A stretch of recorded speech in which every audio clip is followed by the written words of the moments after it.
Alright, hey, what's up guys? So I'm going to make a response video to Vegan Carboraider's video about me titled "Can I Help This Vegan with IBS Who's Considering the Carnivore Diet?" And I haven't watched it yet, so I'm going to watch it with you and we'll just respond to it and react to it as we go.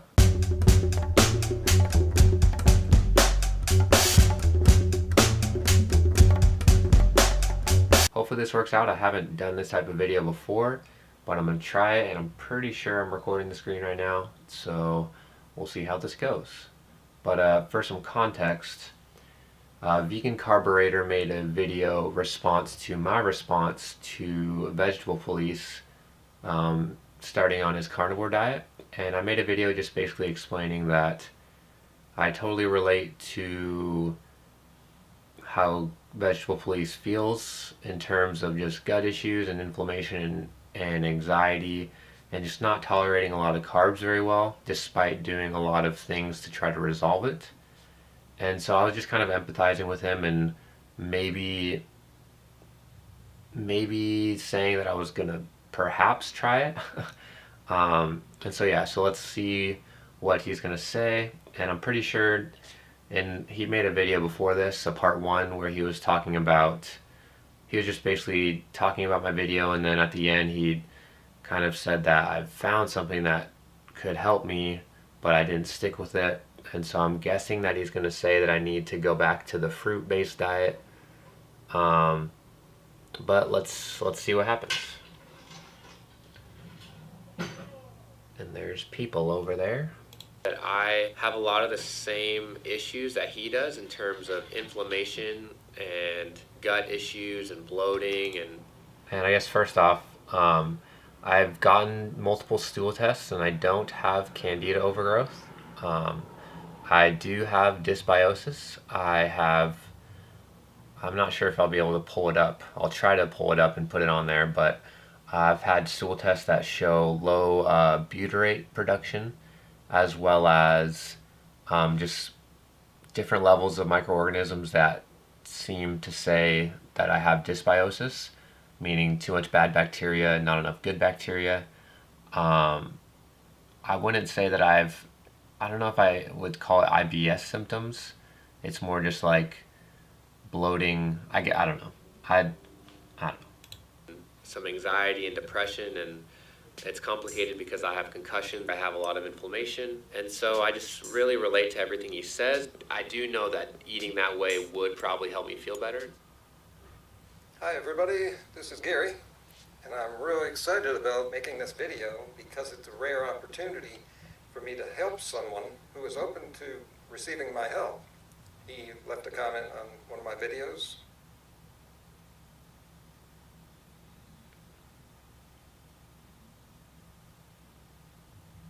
The digestible carbohydrates are broken down and they're absorbed in your small intestines and turned into energy or blood glucose, but the indigestible ones, because they're indigestible, they pass through your small intestines and they pass to your large intestines. And in your large intestines, they do something which is what not everyone knows about. They are broken down by your gut bacteria. And Fermentation. this is incredibly important. But that is the intestinal wall of the large intestines. It's only one cell thick, so nutrients can pass through and be absorbed. Let's picture these indigestible carbohydrates coming through the large intestines. The large intestines is full with bacteria, your gut flora.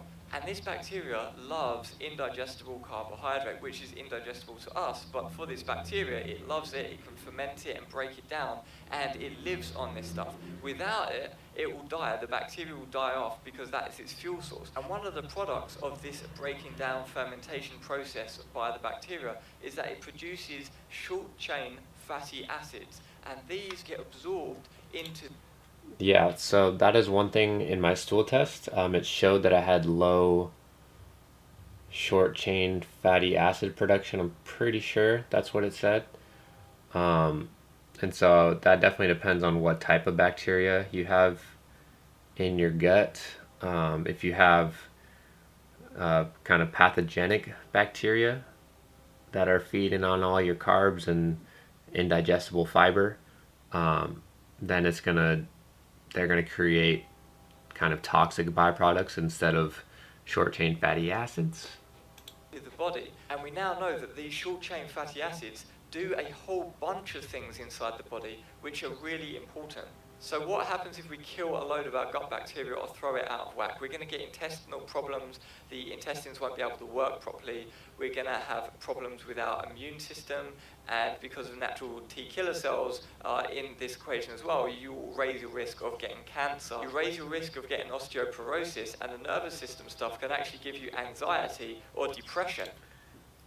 Yeah, and I definitely agree with that because when these byproducts are getting into your bloodstream, they're kind of creating all this inflammation and causing your nervous system to be overactive, and you're basically in fight or flight mode, and just like your body is like activated. Your body's like activated when it shouldn't necessarily be activated, and so yeah. But what happens if we get rid of the indigestible carbohydrate or the fiber? Well, if we get rid of that, then what do the bacteria live off? Well, they will start to die. This entire system starts to break down. It no longer functions.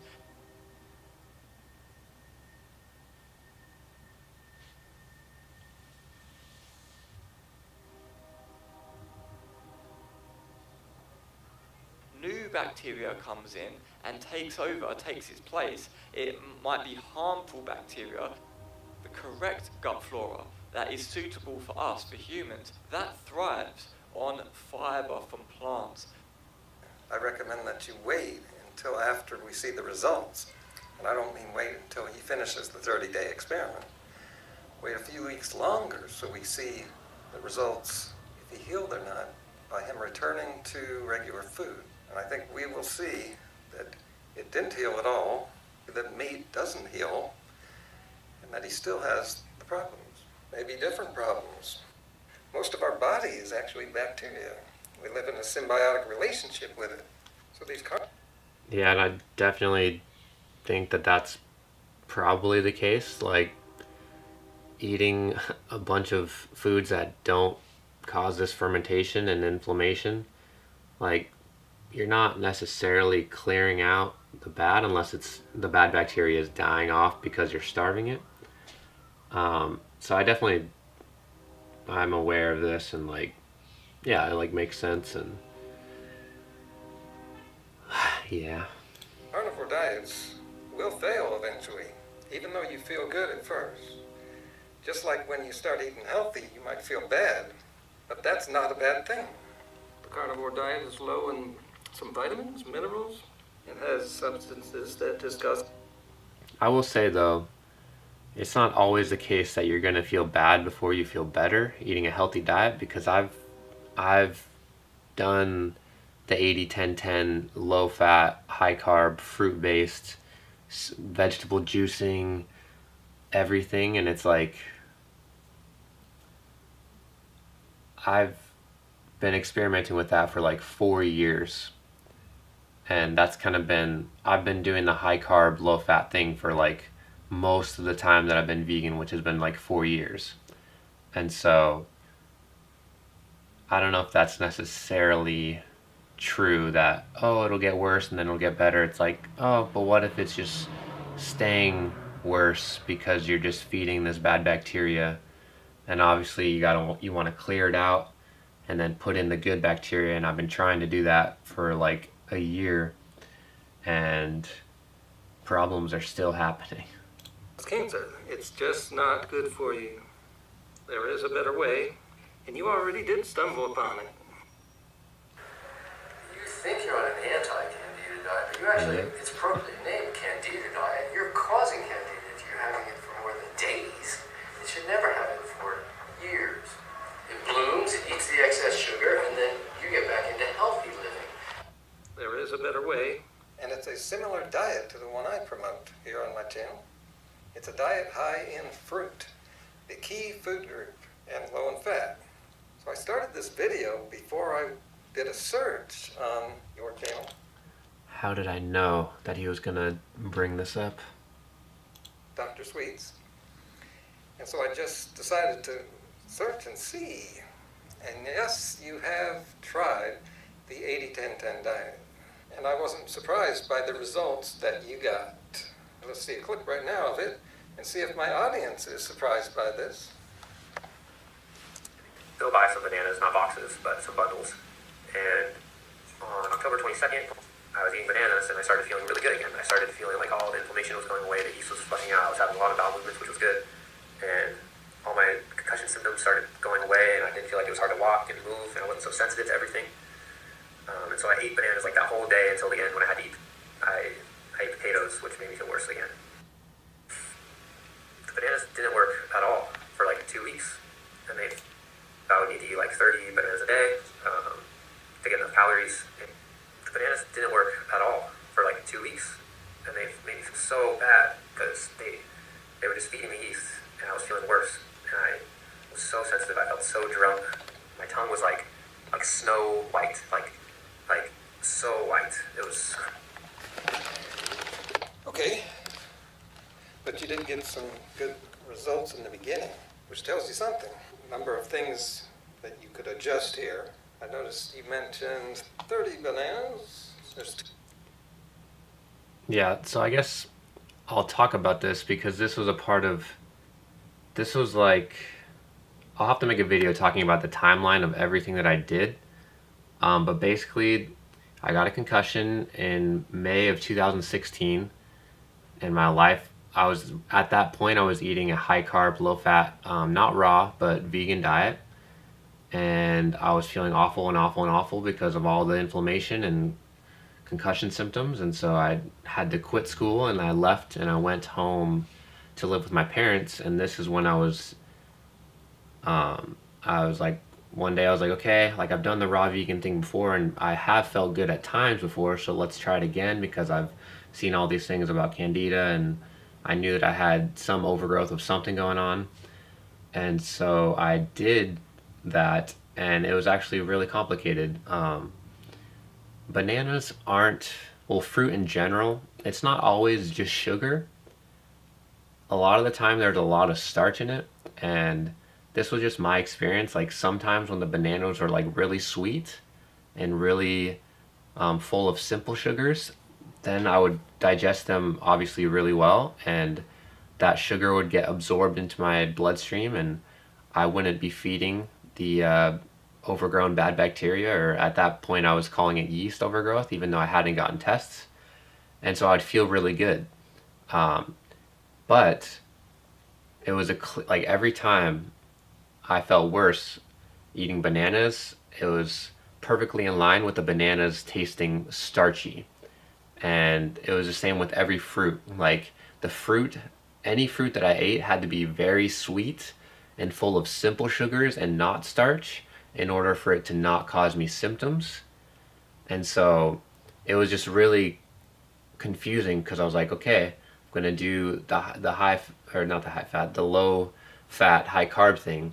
And I wasn't just eating bananas. Like at that point I was just doing bananas because there wasn't really anything else to do. Although actually it's kind of confusing, and this was like 2 years ago. I was eating other fruits, but bananas were the easiest thing to get calories from, and it just depended on the state of, or the amount of sugar versus the amount of starch within the banana or the fruit. But let's get back to the video. Two problems there. No offense to Harley, of course. You shouldn't really need that many calories unless you are an endurance athlete like Harley is. And you probably shouldn't be doing all that exercise anyway. So possibly you were eating too much and feeding the yeast too much. Another thing is, it sounds like you were mostly just eating bananas. Well, I wouldn't say that that's bad to do in the short term. That is a mono diet, and just eating a fruit diet is cleansing enough. Going mono fruit, that might be too much of a shock to your system, or too much cleansing at once, which would explain the white tongue. This is something that a lot of people out there, vegans, raw foodists, they don't understand this. In the initial period of a few days, when you improve your diet like this, you're going to feel really good.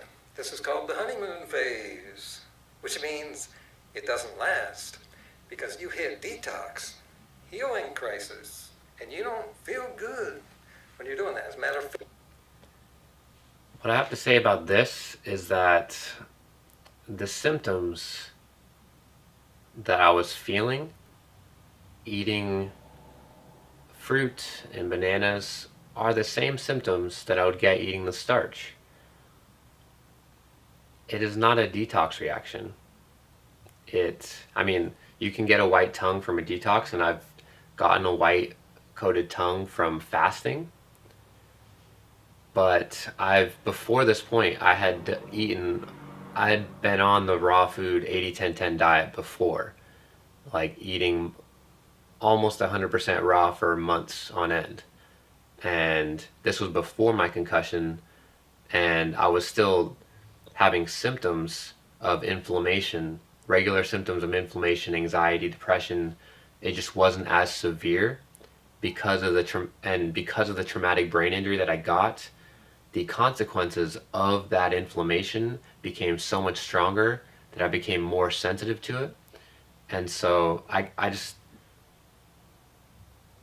skeptical that this was a die-off or a healing reaction, because the same thing happens if I eat rice or potatoes.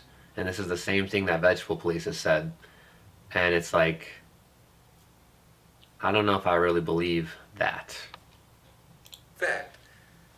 what you're healing of feels very similar to the problem itself. Things are actually getting better. Now you can slow it down a little bit by not going so extreme, having multiple fruits, have a lettuce in there, something that requires more digestive work. And also, there's tongue brushing. You want to get rid of that stuff, brush it off, and put salt on your tongue, and then use a toothbrush. So Dr. Sweets, I want to tell you a little bit about my background. Been vegan 23 years. I got into raw foodism 10 years ago this year. The year before that, I was sort of getting into it. Then I backed down for a few months because I thought I had food poisoning. But now I don't think so.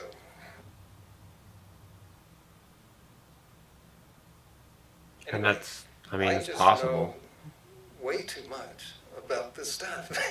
And it's because I got addicted to watching every video on this. I don't have a real job. And I got the book. And also you mentioned something very important. You mentioned that because of your condition, concussion, you have fuzzy thinking and you can't think straight. So you need a coach.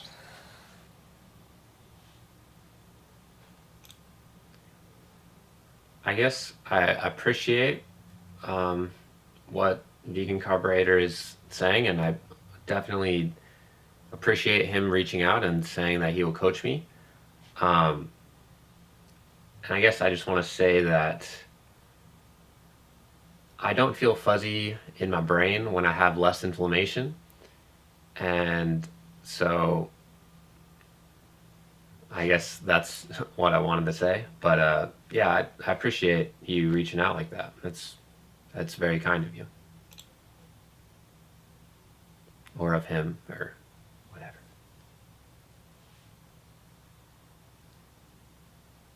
I don't have a real job. I could talk you through things like what you said about having to have bananas at a certain ripeness. I highly doubt that was the actual problem. It's more like you're going through phases of detox and healing. Yeah, when you start eating real better, you'll feel worse and before you feel better. I've been through these many times, and I think I'm about done. Well, I haven't done a big cleanse in a while, and I don't eat 100% raw. I don't know. Like, the fruit was drastically different. And maybe it's possible that my taste buds were getting messed up. But it's like, if the fruit was ripe or correctly ripened and it was sweeter with simple sugars, it would digest quicker and I'd have a bowel movement, like right after I ate it, like a good one. But if it was like bland tasting and starchy, even if I let it get to the spottiness, that is ripe. Um, it would taste like nothing and it would constipate me. And so I think that that was a huge factor because if you eat a piece of fruit that is less ripe, or if you eat a bunch of starch and then you eat a bunch of sugar, they're going to digest differently. And so that is a huge factor, and it was a huge factor. And um, I think I disagree with what he's saying. I was just taking a look through the first few pages of this book. I found something pretty relevant here. Page 9. Health and feeling good are not the same. Employment example. Suppose you work at a dreary office for too long, for too little pay, and endure daily verbal abuse from a tyrannical employer. If you quit that job and break free, would you now say that you have just the perfect job, the work of your dreams? Of course not. What you have is nothing. You don't have a job. True, you have newfound liberation, welcome relief. Like me and Foot Soldier are saying, you have relief from your symptoms, but that doesn't mean you're achieving a healthy state. A lot of people, like a person who left a rude comment, they think they're healthy just because they're not experiencing symptoms. And I think I like agree, but I guess I'm also just wondering what would be the point of being healthy if you feel awful?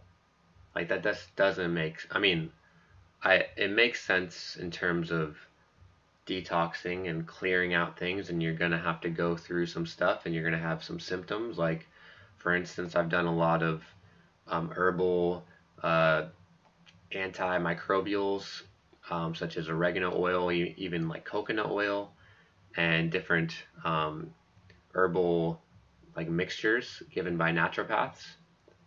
And yeah, you can definitely get symptoms of things being killed off or detoxed or removed, and it'll come and then it'll go. Um, I guess I don't know. It just doesn't.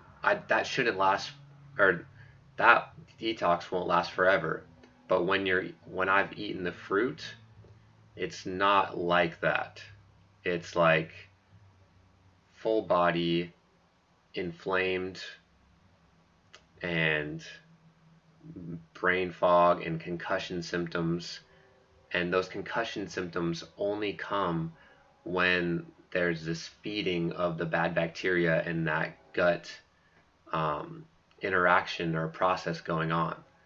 Because if I fast, I don't get concussion symptoms, although I will get detox symptoms. But when I'm eating fruit, no matter what, well, it depends on the ripeness. But if I'm eating fruit and if it's less ripe, which most fruit these days isn't grown or let or it isn't able to get fully ripe because it's picked so early and things like that. It just feeds the inflammation, and it's not like a. The symptoms are different. The detox symptoms versus the inflammation symptoms. They're not the same for me, and so it's easier. So I just don't know if I agree that it's like, okay, I need to go through that to get to there, because it seems like no matter how long I go through there, there's still going to be the gut issue, and I need to clear it out and replenish with good bacteria, which I've been doing so much of. Um, and so I totally agree that it's like eating a bunch of animal products because they have no carbs and no fiber. It's like that is symptom avoidance for sure. Oh Um, my gosh. but I've eaten the other way so long, and it disables me from thinking, from doing things, from being able to live like at all, or at least feel good at all. And it's not detox symptoms, those are regular symptoms. I would get the same symptoms from fruit as I could get from beans or potatoes or starch. And yeah, so I think it's just a little bit more complicated than that. thanks to everyone who helps to get this video out to more people.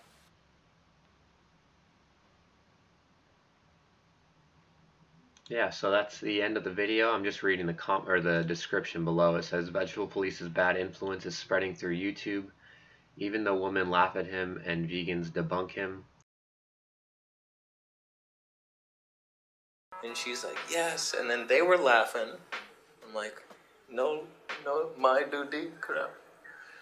And then the barber says, she likes you. She likes you. Flipped the switch. And I guess what I have to say about that is we need to stop picking. I mean, yes, Vegetable Police has a large audience, but he's so honest and he's just trying to feel good. Like, you can't blame a person for trying to feel good. And he's been trying a lot of things for a long time. And I know that he says when he does a lot of fruit, it's not detox symptoms, it's just the regular symptoms. And then also, I guess, I don't think that vegans have debunked him. You can't debunk how he feels in the moment because he is experiencing relief and he feels better. So I think you guys are downplaying that aspect in order to propagate this vegan agenda. Oh my gosh. Alright, so my camera reached the limit and so it cut off, so I don't really remember quite where we were, but I just know that he was talking about detoxing and how eating fruit can make you feel worse before you feel better. And I may have talked about this, so I may cut this out, but basically my thoughts on that are, yeah, that could be, but the symptoms of detox for me usually don't involve the same symptoms of inflammation that cause me concussion symptoms and anxiety and depression, and just the same symptoms. Like, there's symptoms that I get from the fermentation of the carbs by the bad bacteria that cause inflammation. Those are symptoms. There are also different symptoms that I get from taking antimicrobial agents such as coconut oil, oregano oil, even when I've had a little bit of turpentine. Like, those are different symptoms. They're not the same. And so when I have the fruit, or when I have starch, or like beans, or potatoes, or rice, or bananas, unless the fruit or the bananas are extremely ripe in terms of, like, not even in my control. Like, I can let bananas get spotty, but if they weren't, like, picked right, or if they don't get sugary and they don't taste sweet, if they're full of starch, then they'll cause me symptoms. And so fruit, even like it can happen with every fruit, and the quality of fruit is just pretty poor. At least, I mean, it's probably not the worst here, but it's like, it's so inconsistent because sometimes they pick it early. Like, if you get a watermelon, you can get a good watermelon and it's like, okay, got a good watermelon. The next one you thought it was good, but no, it's full of starch and it tastes not as good, and then it's full of starch and it doesn't digest the same, and it gets fermented by all this bad stuff. And yes, it's super healthy and hydrating and all that stuff, but it's not a detox symptom when it's the same, at least in my experience. And I'm sure that it can be the same as regular symptoms, but for me, I've had this going on for a while, and I know the difference between regular symptoms versus detox symptoms. Like, I've done a lot of different experiments with like garlic and like juiced garlic and like lemon juice, and like those create different reactions, and then things come out of me that it's like, oh my god, that just came out of me. Those reactions are different than the regular inflammation that I get because of the fermentation going on in my gut by the bad stuff. And so I guess I'll finish the last book, and or not the last book, the last little bit of the video as he's watching or reading this book, the 80-10-10, which I have. Actually, I think I gave it away, but I used to look at it like the Bible, Yeah. Just the perfect job. The work of your dreams. Of course not. What you have is nothing. You don't have a job. True, you have newfound liberation. Welcome relief. Like me and Foot Soldier are saying, you have relief from your symptoms, but that doesn't mean you're achieving a healthy state. A lot of people, like a person who left a rude comment, they think they're healthy just because they're not experiencing symptoms. Yeah, so that's the end of the video, and I'd agree with you. A reduction of symptoms doesn't necessarily mean you're removing the root cause of what's causing those issues. But I definitely think that it is valuable to have a period of time when you can reduce symptoms to remember, like, oh yeah, I can feel a little bit better, or I can not feel as cloudy in my brain, or not feel as anxious or depressed or whatever. And so I just don't like how that's downplayed by people who are saying, like, no, you got to stick it through. It's like, I've been sticking with the high carb thing, a lot of fruit for so long, and it was just causing me so many issues. And so I think when you get to a point when it's like, okay, something needs to change, even if that change is just a little short while to relieve or reduce symptoms, then I think that that's okay, and we need to be accepting of people. And I'm not saying that he's not.